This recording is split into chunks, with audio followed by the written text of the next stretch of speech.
Stand by.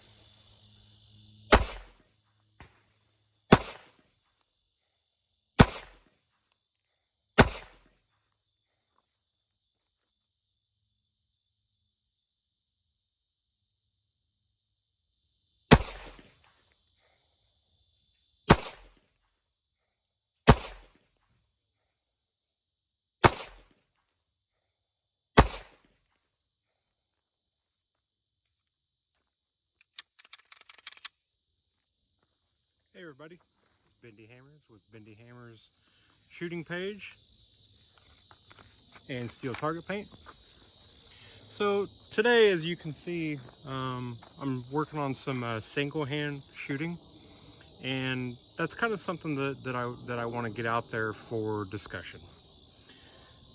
And it actually comes from another area of discussion, so to speak.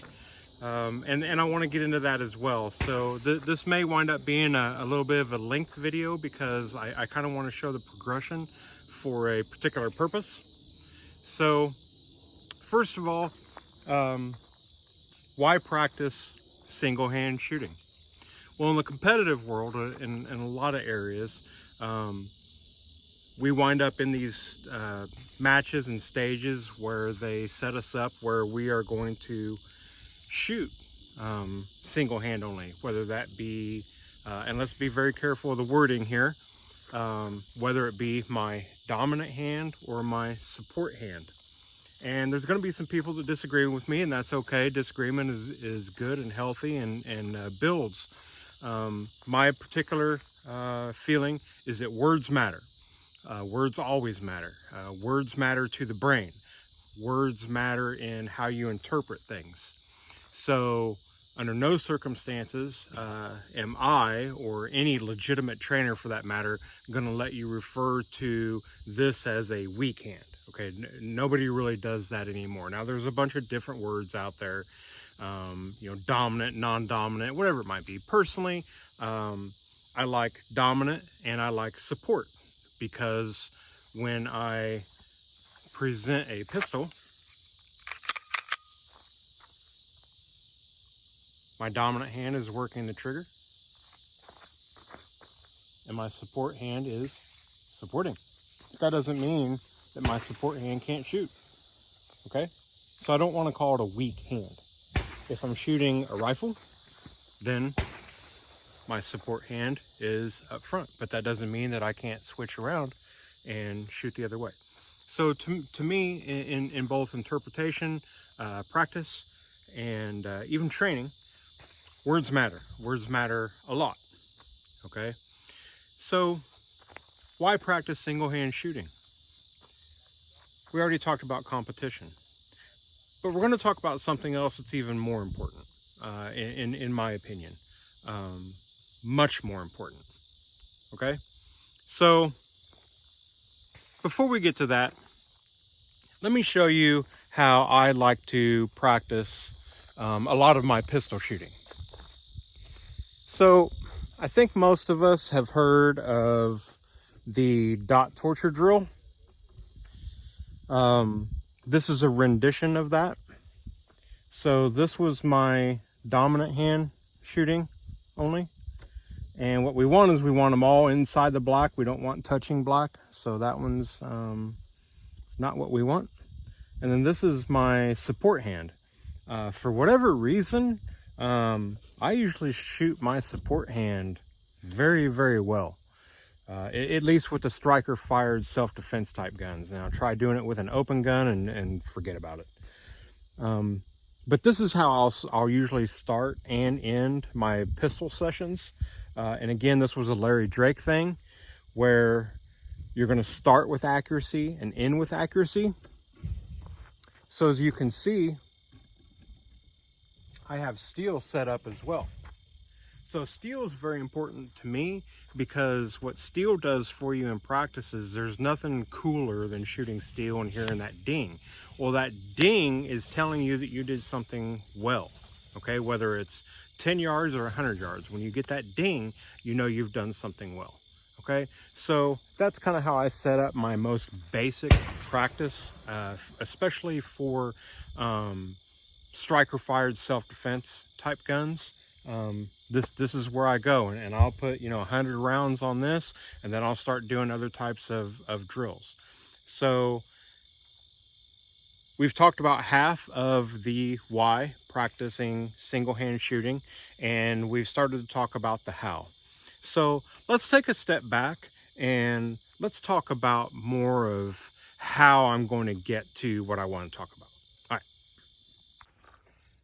Okay, so let's talk about a subject that comes up a lot in conversation, comes up a lot in forum discussion. It just comes up quite a bit, and it's one of the singular focuses of guns, and one of the main reasons that people have guns. And that's going to be either self-defense, or let's even make it more specific and let's say home defense. And that's going to get me back to where I want to be and what I really want to talk about. But I want to go over a couple things to get there. So let's specifically talk about home defense. Now, everybody's got their opinion, everybody's got their own expertise, everybody's got their things that they say. A lot of it's repeated from what other people have said. So even before I get into that, let's talk about training and mindset for just a second, okay? You have to have practiced something that you think is going to work if you expect it to work when you want it to work, so to speak. I'm trying to make it as very simplistic as possible.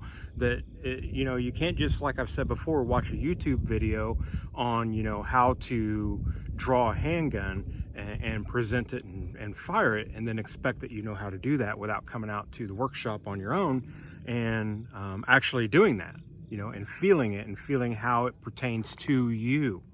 Okay, that is why I like A-Way. So here's my quick thinking on training. Okay, training can be a trainer can be someone that tells you what to do, tells you how to memorize things, tells you everything that you should be doing. And then part of that is, taking credit for it later. I showed that person how to do that. If I teach someone how to shoot a gun and then they win a match, I kind of take credit for that. Oh, well, I taught that person how to shoot and they're doing well, so therefore I'm good at what I do. And that's what I kind of call the egotistical point of view towards training. And not everybody that does that, is involved in their ego.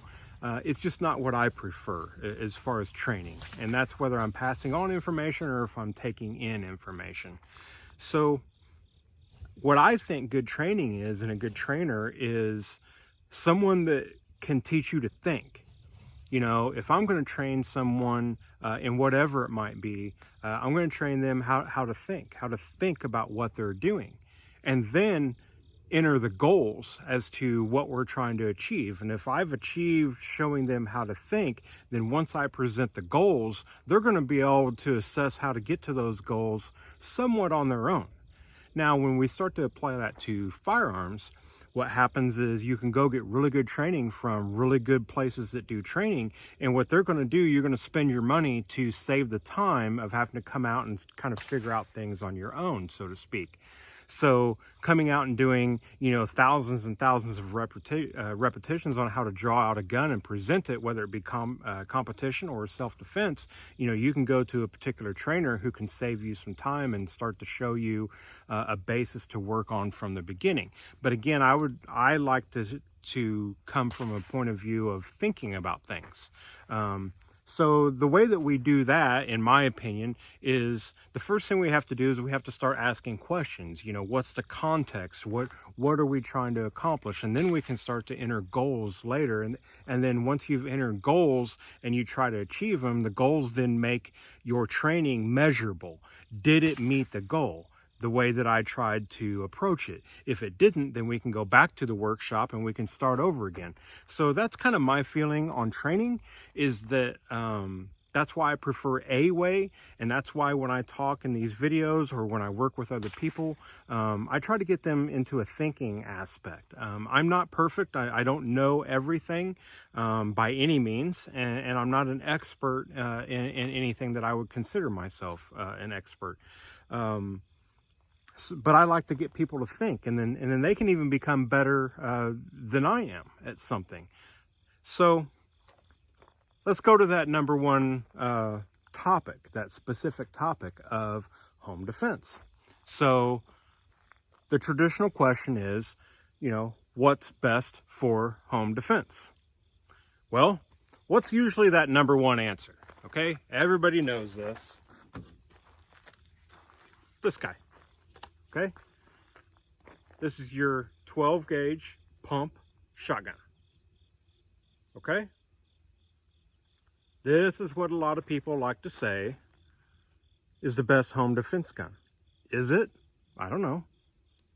Well, let's apply some thought. So in what application and context would this be the best home defense type gun? So what is home defense? Let's make it easy, and let's say that it is some type of hostile home invasion. Okay, we can talk about other things later. You want to be careful and liable that you're not just going to go aggressively defending yourself against some drunk that's just lost and thinks he's in his mom's house. You're probably going to get in trouble for that. So let's just go ahead and assume that we're going to be defending from a position of a aggravated or a hostile home invasion where someone intends to do you harm. Okay, whether it be for a personal reason or just because. So this is what is touted as the home defense best application. So what's the application? Okay, well, let's look at the gun. What's the advantage of the gun? Okay, well, a lot of people say that it's simplistic. Is it? I don't know. I've been trained with one. So to me, it's pretty simplistic. It has very few moving parts. However, if I hand this to my wife or daughter, can they make this run? Okay. So the first thing they got to figure out is how to cock it. Well, we've all seen that on TV. You grab this thing right here. Well, already it got complicated because that's not working. Well, that's because we have this little button down here that you have to use to get it to come loose. Okay, so we have to use that, and to use it we have to know it's there. So things just got a little bit more complicated from just handing this over. Okay, so now we've got that, we know the button's there. Now we have to rack around. Now let me put the safety on here. That's not just as simple as what Hollywood would like you to think it is. Now, this is a FN model shotgun, and the plus to this shotgun is that it's got a very, very short mechanism for loading the next round. Okay, I would say it's about 3/4 of what most pump shotguns are. But still, the fact remains, to adequately and reliably load a round, you have to be able to bring that all the way back and then go all the way forward. And it requires some force. I would even say that it requires some training and practice. So that's not a disadvantage. I'm not saying bad things about this, but I'm wanting to get us thinking. So here's the next thing. So what is the big positive of the shotgun? Well, let's see.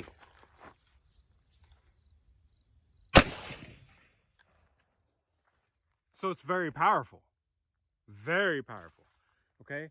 That was actually a light Magnum double-aught buck, okay? Now, I'm a bigger guy, and you kind of saw how the recoil affected me, and I've shot quite a bit of shotgun. I love shotgun, okay? So it's very, very powerful. Okay, let me put this down. Let's see what it did to the target. Because one of the other things that people like to say about shotguns is, well, geez, with a shotgun, they just spread. You don't even have to aim, right? Well, let's go see.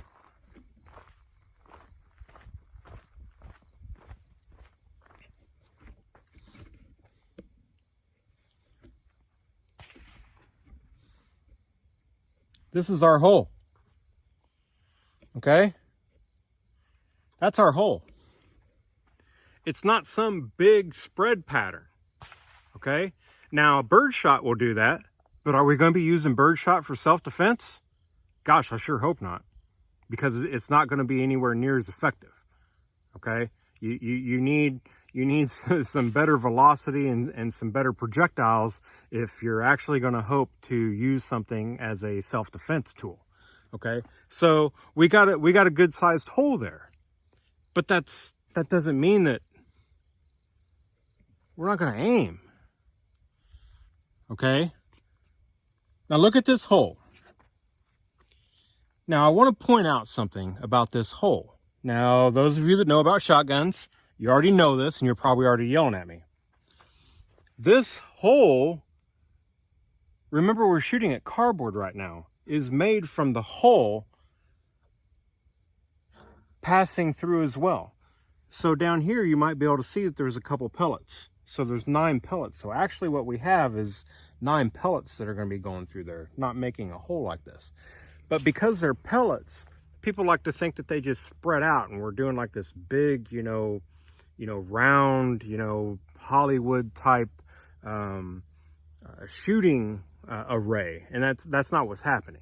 Okay, your buckshot is coming out the size of the end of the shotgun, and then depending on the load, every 12 inches or so, it's starting to open up ever so slightly.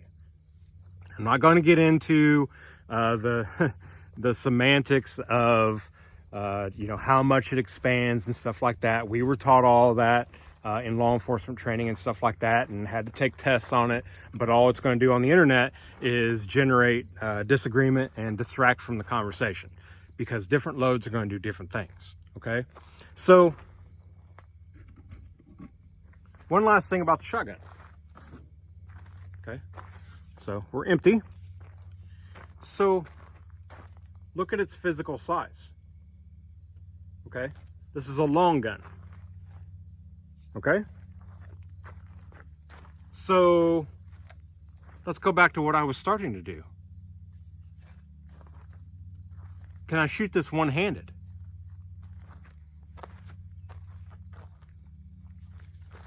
I could, but I ain't gonna. I'm just not gonna do that. You could, okay? Let's be fair. You could. I'm not gonna. I'm just not gonna do that. Okay? So let's put this down and we'll talk more about it. Ah, here we go. That'll make some people happy. AR-15. About as basic as it gets. Iron sights. Iron sights. Okay? So we'll cut to the chase on this one. Can I shoot it one-handed? Well, of course I can. And actually not bad, if I do say so myself. So this is just going to be your standard AR-15. And go ahead and get this baby empty. And we're talking about 223-556 right there. Okay, so again, the one thing we want to notice here is this is a long gun, but I was still able to shoot it single-handed. So what's the advantage of this platform? Okay, the advantage of this platform is that we have a bullet that's going very, very, very fast. It will penetrate most armor except steel. Okay, and distance. Okay, that's mainly what this does, is distance. Okay. Now I don't want any of this to seem patronizing or anything like that. I'm just simply trying to make it simple for discussion later, okay? So, my favorite. Here we go. Suppressed AR-15. What's the only way that we make a suppressed AR-15 better? We tell you that it's in 300 blackout. Okay, so this one has the same characteristics as the other AR-15, except it's a different caliber. But the main difference we want to talk about is the suppressor. Okay, so again, can I shoot this one-handed?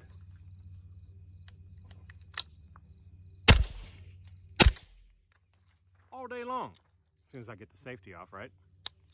All day long. One-handed, no problem. Get her empty. All right.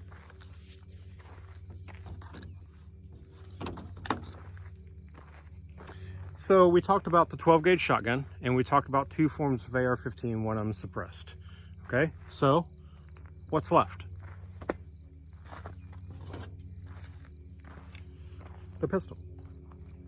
Okay, this is my carry pistol. Okay, this is a CZ P10C. Okay, and at the beginning of the video, this is the one you saw me shooting one-handed. So obviously I can shoot it one-handed. Okay, so let's go back to the question of what's the best gun for home defense, hostile home invasion. Okay, is it a powerful shotgun? Is it a AR-15 that gives us maximum capacity and maximum distance and velocity? Or can it be a pistol? And do any of them need to be suppressed? Yeah, we can suppress 12 gauge shotguns, but that's probably not what we're going to be doing for a home invasion, home defense type gun. So let's throw all these around. Here's the first thing when I started thinking about this years ago, and this was conversations that I had with people. So we all like to think that we're going to rise to that occasion and we're going to pull off some Hollywood, climb the walls, jump off the ceiling, take out the 9 ninjas with 6 shots. I mean, that's not what's going to happen. So let's give ourselves the benefit of the doubt. Let's say that we are going to rise to the occasion. I'm going to give us that. Let's say that we are going to rise to the occasion and we're going to be able to adequately defend what we need to defend. Let's start out with just us. If it's just us in the house, just one person. So the first thing you're going to ask is if you're home in bed and you hear what you believe is going to be a hostile invasion into your home on a lower level or another part of the house. The first question you're going to ask is, are you going to go confront it? So are you going to grab your particular weapon, load her up, maybe it's already loaded, and you're going to go towards the source of the issue? I'm not going to give you an answer because you have to answer that for yourself, okay? I would hope that if you would decide that you did, you would have a good articulable reason that was important enough for you to go do that. Otherwise, you probably don't need to be going, putting yourself into danger. And the other thing that I want to put out there too is let's also assume that because most home invasions are going to happen at night, let's say we're talking about darkness, okay? Or at least low light. So we either are or we aren't going to go confront what we think is the danger. Well, let's add another layer to this. Most of us have families at varying age of children and varying personalities of spouse. So if your spouse isn't a trained shooter, and that doesn't mean just putting rounds down range, that means someone who's able to encounter conflict and maintain some type of thinking pattern. Because what I'm going to tell you right now is that it's my opinion that most, and by most I mean 90% of people out there who you're associated with, your family, are going to go right into the black zone. Where that means that their thinking patterns are going to shut down because they're overloaded with input. And that input in this particular case is likely going to be fear. So if there is actually a hostile break-in into your house, someone wanting to do you harm, and you know that you need to defend yourself, well, you may be, hey, you know, you may even be one of the guys like, hey, heck yeah, you know, we're going to go get this. You may think that you're going to be that way, but I almost doubt that you actually would be. There's going to be some fear that's going to go along with that, and you're going to have to overcome that fear. And, you know, these fingers are going to turn into dolphin flippers, you know, under that stress. So now we want to talk about how we're going to deal with our family members. Okay, we've already given the benefit of the doubt that we're going to be able to rise to the occasion. Okay, we're going to be able to deal with these flippers that we now have because we've lost all of our minute motor skills due to stress. So now we're trying to do everything with these big flippers on the end of our hands. But now we've got a wife or a child who is completely freaked out and cannot even think enough to walk 2 feet. So are you going to have to move? Okay. So my personal opinion is, if I was in that situation, at a minimum, I would like to get all of the people that are in the house that I care about in a central location. That way we're defending one area. Okay. So I would like to get them in one room. Okay. So we may have to move them from one room to another. You know, if my daughter's in one room and the boy's in another room and the wife's in another room, and maybe it was I started out downstairs. Okay, so I'm defending 4 different things right now in 4 different areas. So I need to get them all centralized so that I can defend, you know, one area. So once you kind of come to that conclusion, you come to the conclusion that you have to move. So let's talk about that. And even without that example, once you think more about it, you're going to need the ability to move. And you may have to move under hostile intent, meaning you may not know where a threat is. You may not know the level of the threat. You may not know the capability of the threat, but you need to get your, you know, young or old child from one room to another so that we're all in the same room. Or you need to get your wife or husband maybe to another room, and they're not capable of even thinking straight at this point. And then you can throw in things like having babies and things like that. So here's what I want to ask you. If this is deemed the best home defense gun, a very powerful, very seemingly easy to use shotgun, okay? Well, we're going to shoot a shotgun like this, right? Bang. Okay, well, you'll notice I got 2 hands on this gun. This is a powerful gun. Okay, let's see that one more time.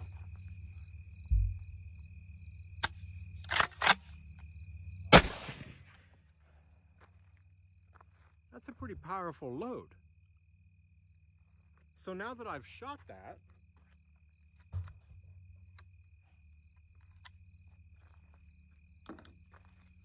empty chamber, just so everybody sees. Now that I have shot that very powerful load with 2 hands, so now what I've got is I've got an empty chamber, right? So if I'm using 2 hands, real easy, rack it again, right? Well, what if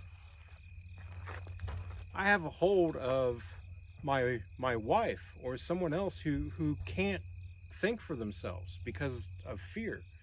Or God forbid I have a baby that I have to carry that's taking up one arm, and now I've got this. Okay, well, let's say I can shoot it with one hand. How well is the first question. But after I shoot my one shot, well, now what do I do? What do I do? Okay? So the only answer here is that you have to let go of whatever you're holding, and you have to come up with the other hand and rack that in.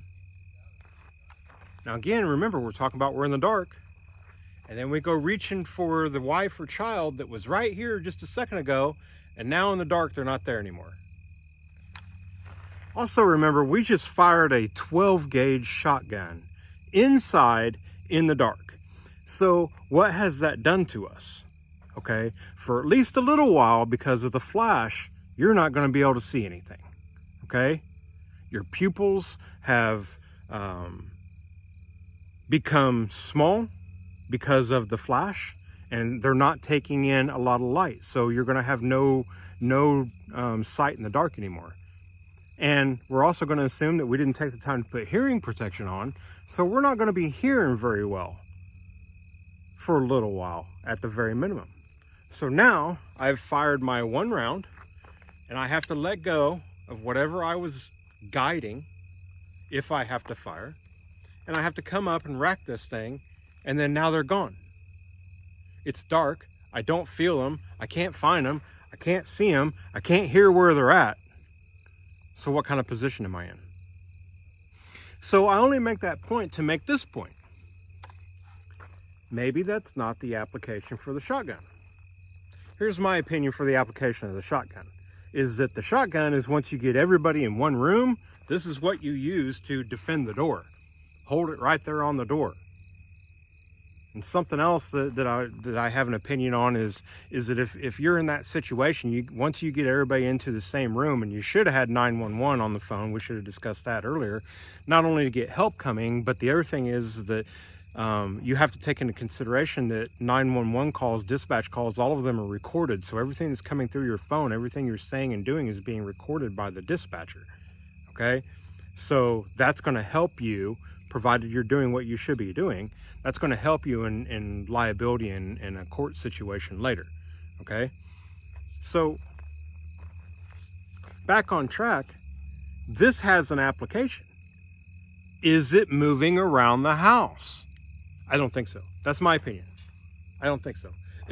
If you're by yourself, maybe. Okay, but the other thing that you have to consider is not even if you have to move people, you're going to have to manipulate doorknobs, door handles, move things out of the way, whatever it might be. You're likely going to go down to a single hand.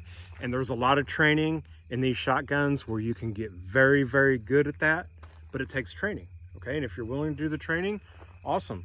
Okay, but for the most part, this has, in my mind, a single application in home defense.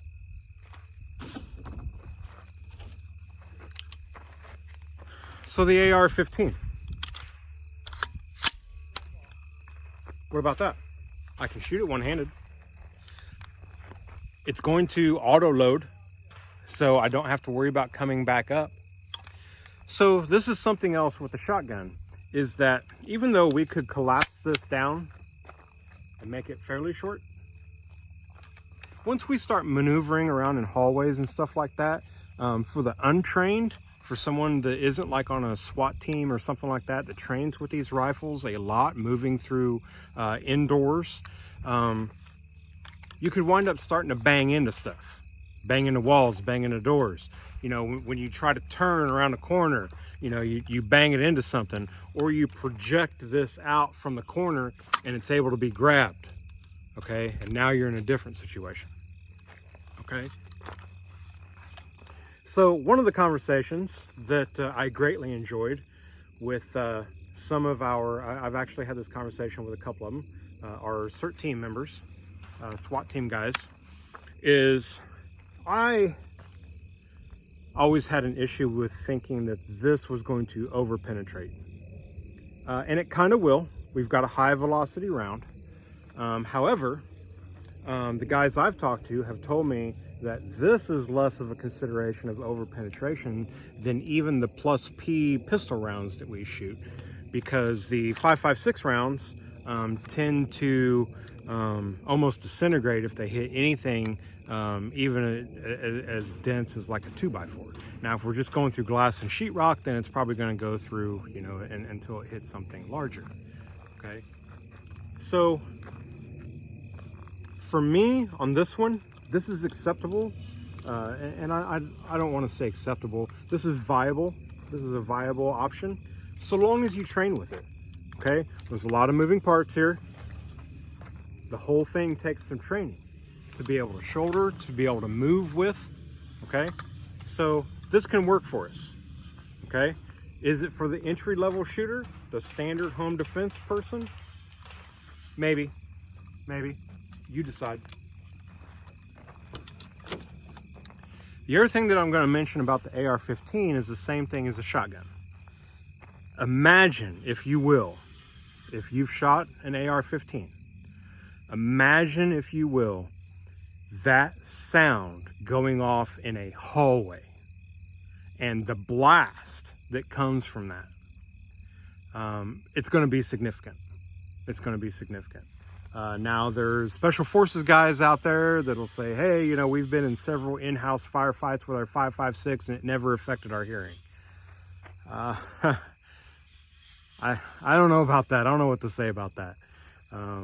You know, there's a theory that says that under that type of stress, your ears shut themselves down, and I don't know. I don't know.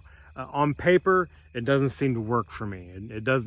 On paper, it doesn't seem to make me think that something that loud is not going to damage my hearing and put me in a position where I can't hear anything.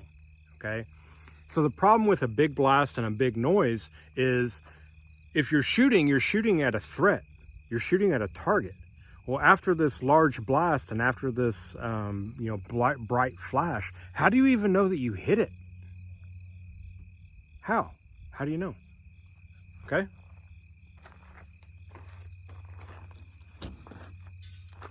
So here's what's next. Let's go back to this guy. 300 blackout. Suppressed. Okay? So I put a round in here. Suppressed. That's pretty gosh darn quiet. Okay? You can shoot this out on the range without any hearing protection. Can you do it in a hallway? I don't know. I don't have that kind of training, and I haven't shot inside my house yet. Okay? I don't know. I still think it's going to be a little bit loud, and I do think it's going to affect you. But as has been said before, a silencer has a main function, and it's not actually having anything to do with sound. The main function of a silencer is actually to suppress the blast on the end. Sound is a secondary. Okay? So, how about this for home defense? Well, I can shoot it one-handed. That's no problem. The only issue that I have with this one, again, is we have a learning curve. Okay, we have a learning curve with this. Lots of moving parts. And again, it's long. So we're going to be banging into things. So what's its application? Okay? You have to decide. You decide. Okay? That isn't really where I wanted to go as far as like making a decision or you know, coming to a conclusion on that.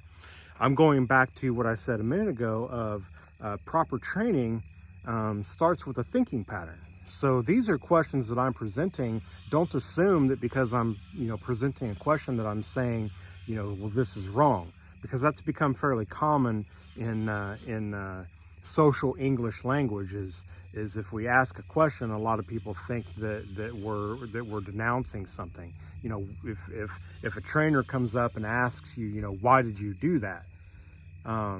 Immediately we like to think that we just did something wrong, and it may be the exact opposite. You know, they may be wanting to expand on something that you did very well.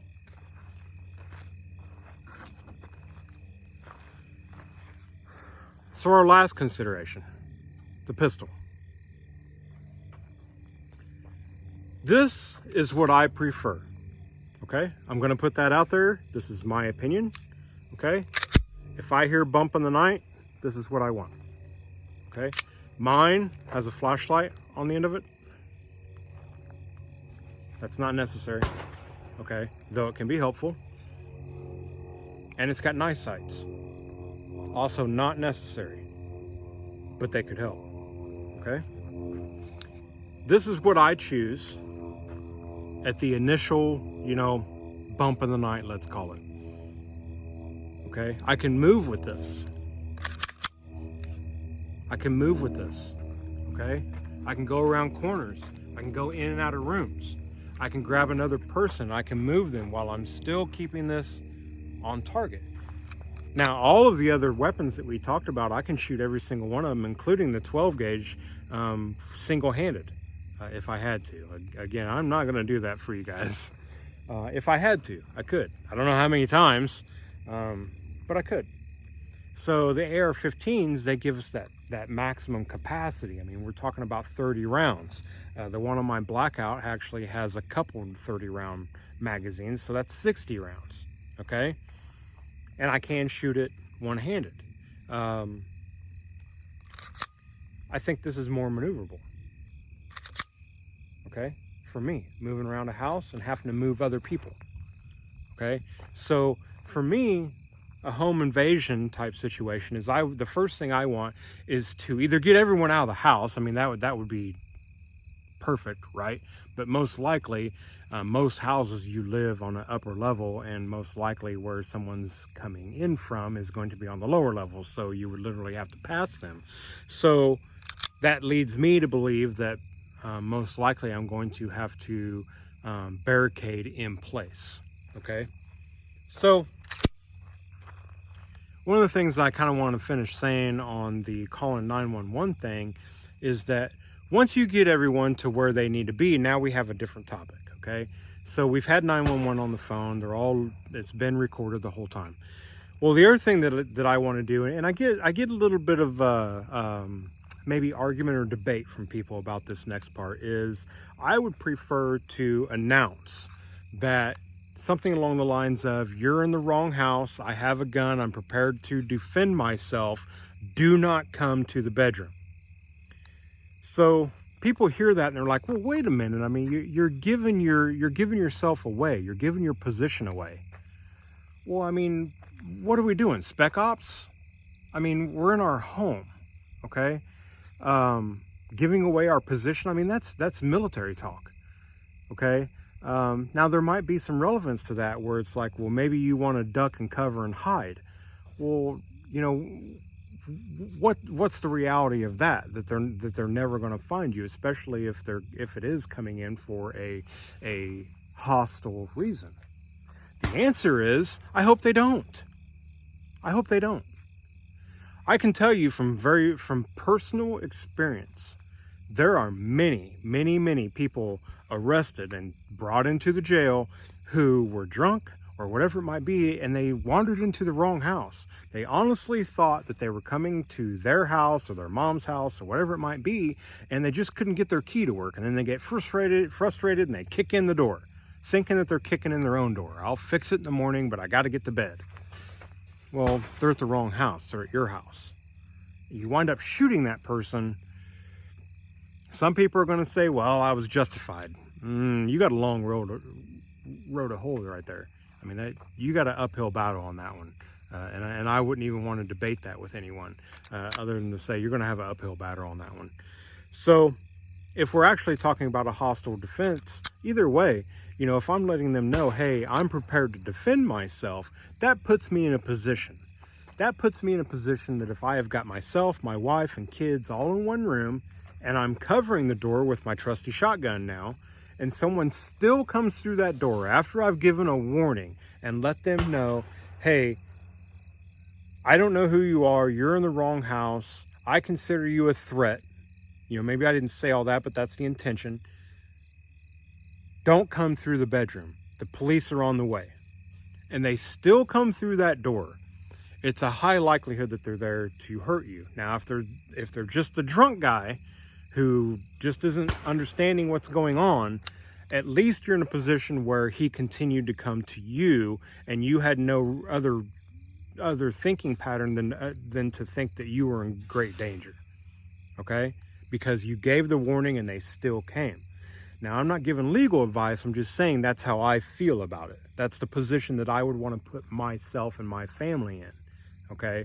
Is that I gave a warning, if the person still came, then I feel like at that point I have to defend myself, and I'm going to do so with the shotgun covering the door, okay? Because it's a powerful gun. So, with all of that said, that is where I came to having such a great desire to learn how to shoot one-handed, okay? Now, I've spent a little bit of time with the AR-15. It can be effective, especially the shorter barrel one. but I still like the pistol. I still like the pistol. It's got plenty of capacity. Okay, this one's got 15. The Glock 17 has a 17 rounds. So, I mean, that's a lot of rounds. Okay, especially when you consider carrying, you know, other magazines with you. So, all of that is a little bit of discussion on number one, training and mindset, and number two, the standard for a lot of gun discussion is home defense or self-defense. And a lot of the things that I'd like to talk about come from that standard. So that is a standard that I'm going to apply things to. So if I'm looking at a pistol and how I'm going to set that pistol up, I'm looking at what is its application. Okay. So if I'm looking for it if I'm going to plug that application into a home defense scenario, how do I want this gun set up for home defense? Now this gun is set up for everyday carry. Okay, but it's also set up for that home defense scenario. So let's get into kind of the crux of what I want to get into, which defines everything we've talked about so far. Let's get into single-handed shooting. Okay, so single-hand shooting. A couple things. Okay, so single-hand shooting. So let's talk about a couple things as to how we're going to shoot the gun.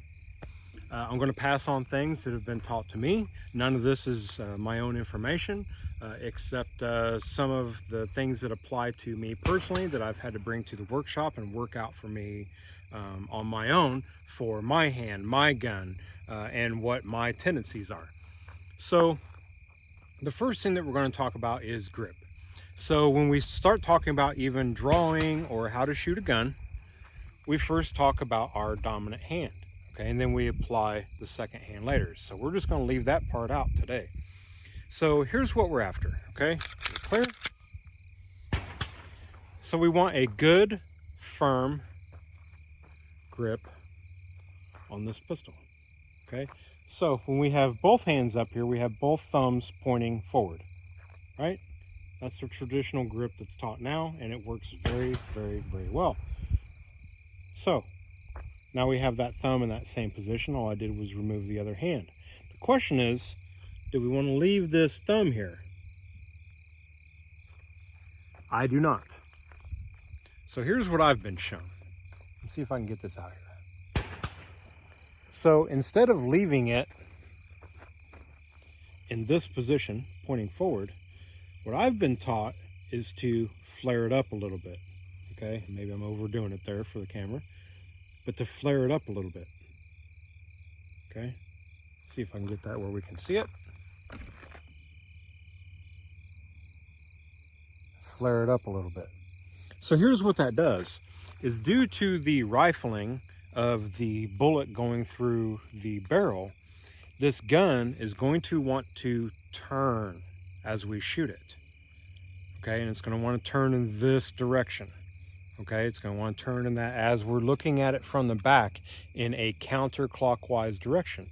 And that's because the bullet is being forced through rifling to make it spin, which is going to keep it going in the direction that it's going, as simple as we can make it. So what's going to happen is this gun is going to try to twist in our hand. Okay, it's going to try to twist towards our thumb. So if we flare this up a little bit, we can do what this hand usually does, keeping pressure on this side to keep everything straight. Now we can use this thumb up here on this slide a little bit because it's going to be a little weaker down here. Okay, the bore is up here on top, so let's get up here where the bore is and where the rifling is happening. Okay. So we're going to keep that and try to keep the gun from rotating. Okay, so the other thing is we're going to maintain that very tight grip. Okay, very tight grip, and we must have the web of our hand up into the rear of the gun here. There can be no space back here, none. Otherwise we get this stuff, and it's going to be even worse when you're shooting one-handed. Okay, so we want that tight in there, and then we're going to flare this thumb up a little bit. One other piece of advice that I was given And I do use this when I shoot one-handed. So this is straight presentation, okay? Straight out. So what we're gonna do, I'm actually gonna use my other hand so I can try to get it to the camera better. So this is straight out. So let me emphasize something. I'm going to do it too much. This is gangster style. Okay? Turning it on its side. Okay? That's gangster style. For single-handed shooting, let's put it in between. Right at that 45-degree angle. So that does a couple things for us. Is when we rotate our arm down, we're actually getting in a stronger position with our arm rotated that way. The other thing we're doing is we're getting the bore closer to our core, okay? And the other thing is we're gonna better manage even the way that that's turning. And the last thing we're gonna do is you're gonna find that if you do that, if you cant that gun, maybe it doesn't have to be completely 45, but if you cant that gun a little bit, you're gonna be able to line these sights up better with your eyes when you shoot one-handed, okay? So let's see what it looks like real quick. And yes, I'm very, very close so that the camera can pick things up. So if I get outside of the white, you can feel free to make fun of me.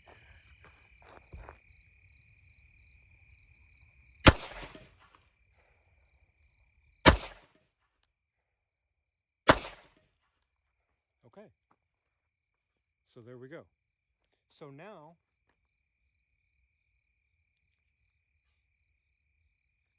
let's move over to the other hand. So before I do that, let me show you something that was shown to me, and I am thankful every day that I was shown this particular thing. So here we have our grip. So how do we change from one grip to the other? I think I went over this in another video, so I'm just going to go over it very quickly here. Rather than trying to hand this loaded gun from one hand to the other, what we're going to do is we're going to take the other hand and take the webbing of the other hand, and we're going to force it over the top and just slide it underneath and then take it away. Okay? So now we're going to shoot support hand.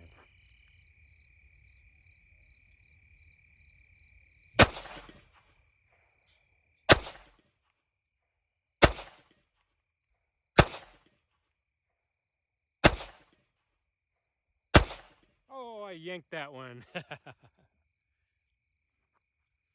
So that's what you want to be practicing, guys.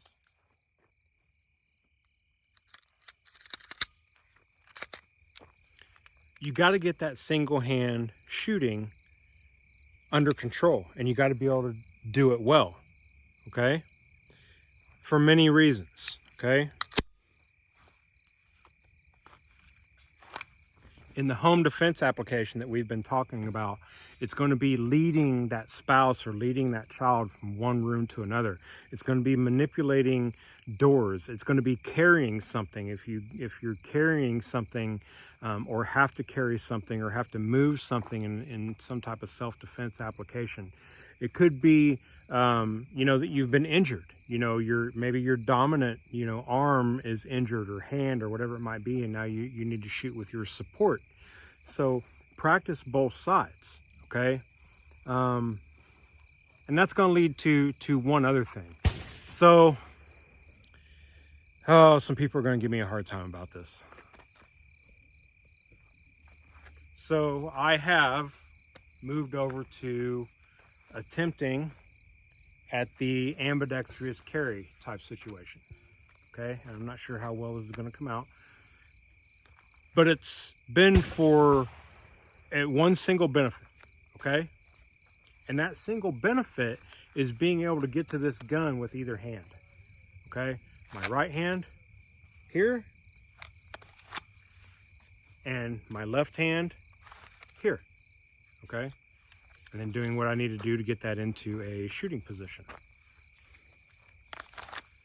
And then we can go over a lot of other single-hand manipulation, how to reload, single-handed shooting. But right now, I really want to generate the thought that goes along with practicing and practicing and practicing and training that single hand. Because most likely, this is going to be how you're going to be shooting in self-defense. Okay, it might be moving away, it might be pushing through something, it might be moving another person. It's highly likely that this may be your application as a single hand application. Okay, so give that some thought, give it some training, tell me what you think. Okay, I'm going to continue practicing. I actually love single hand shooting. For whatever reason, I feel like I'm a little bit good at it, and I love to do it. If you don't, then that's definitely something that you need to work on. But give this stuff some thought.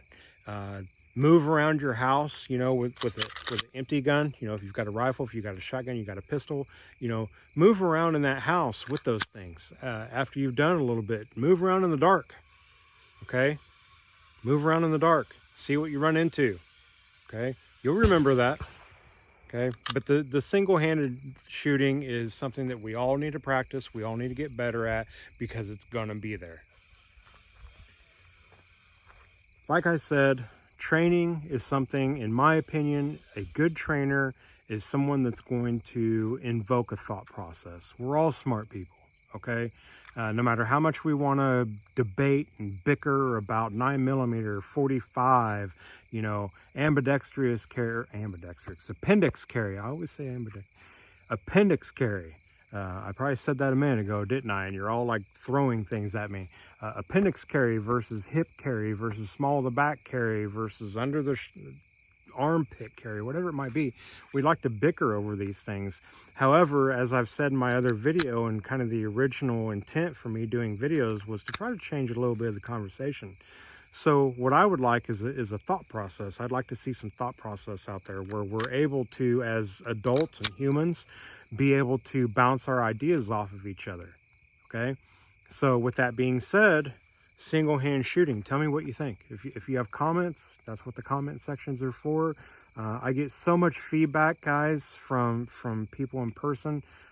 Anything that I've put up, especially this one, give me your feedback. Tell me what you think. Tell me if you think I'm full of it. Give me another idea. Hey, have you thought about this? Hey, the way you were holding that or manipulating this, there's a better way to do that. Let me show you. And I promise you, I'll let you show me. I never turn down any form of training. Okay? So think about it, give it some practice, and give me some feedback. Guys, I really appreciate everybody's support, and I love doing this both for you and for myself. Thank you very, very, very much.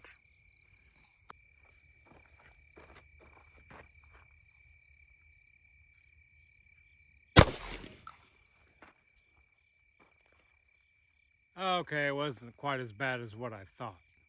Let's do that again. 12 gauge.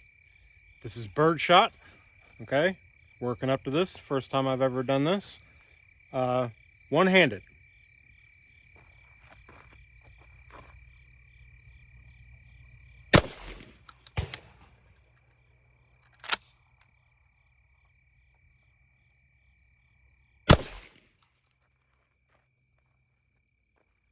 Noticing that it's kind of racking itself and kind of ejecting itself. That's kind of interesting.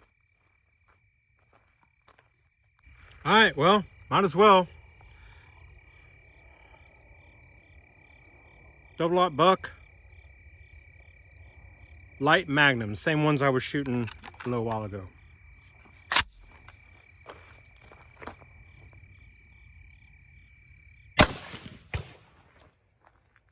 It's doable.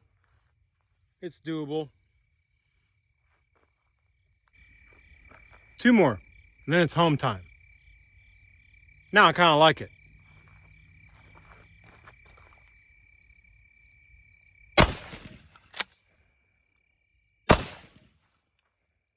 So yeah, this is kind of interesting. Though I've never done this before on this particular shotgun, it's reciprocating back and ejecting the hole, where all I'm having to do is run it forward. That's the first time I've ever tried doing that. These are light magnums. We're not going to do this. That's a 3-inch 15 pellet, and I just shot one of them two-handed and just about knocked me down. So yeah, we don't need to be doing that. But those that I just shot, those were very substantial home defense type weapon ammo that you could use. So I pulled them off one-handed. I'm not sure how many times I'd want to do it, and I'm not sure how well a follow-up shot would happen, but I did it.